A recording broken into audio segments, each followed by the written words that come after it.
হে guys, good morning. আশা করি তোমরা সকলে খুব ভালো আছো, আমিও খুব ভালো আছি। ছুটির পরের দিন যখন তুমি জানতে পারো যে আজকেও ডিউটিতে যেতে হবে না, আজকেও বৃষ্টির জন্য ছুটি, তাহলে মনটা বেশ খুশি হয়ে যায়, তাই না? আমারও তাই।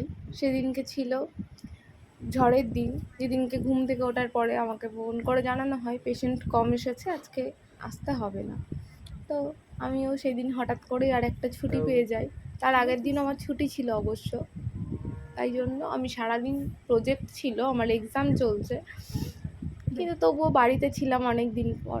কীভাবে কাটিয়েছি চলো তোমাদের সাথে শেয়ার করি। মেঘলা ওয়েদার দেখলেই হয়তো আমাদের বাঙালিদের মধ্যে এটাই মাথায় আসে যে আজকে দুপুরের মেনু খিচুড়িই হবে। আমার বাড়িতেও তাই।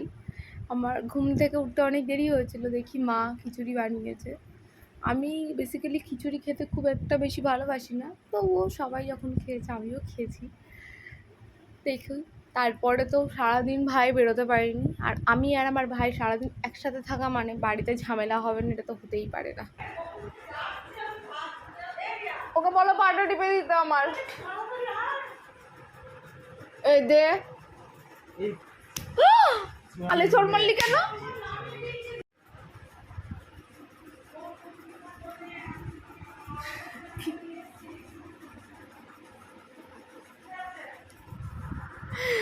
আপনারা কখনো কুত্তা দেখেছেন? দেখবেন কি করে? আপনাদের বাড়িতে তো নেই, আমাদের বাড়িতে আছে, আমি দেখাচ্ছি।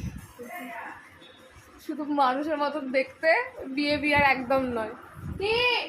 প্রত্যেকবার আমি ঝামেলাটা শুরু করি, তারপরে গিয়ে ঘরে গেটতি। কিন্তু আগের দিন ভাই এত বেশি ইরিটেট হয়ে গেছিলো, ও ভিতরে গিয়ে গেট দিয়ে দিয়েছে, কিছুতেই দরজা খুলবে না।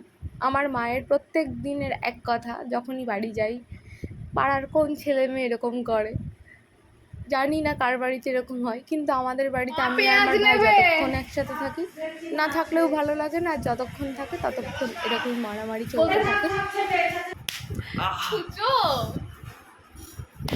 ওই যাবে তোকে এত মারি, তোকে আমি বড় হয়ে ওঠে জানো, আর 5 বছরের বড়। যেহেতু অনেক দিন পর বাড়িতে ছিলাম, মা রাত্রে বললো পাস্তা খাবি, তাই পাস্তা বানিয়েছি। এই যে আমি তারপরের দিন এক্সাম দিতে বেরিয়ে গেছি, আমার 10টা থেকে এক্সাম ছিল, ভাই দিতে যাচ্ছিলো। চলো মতো টাটা।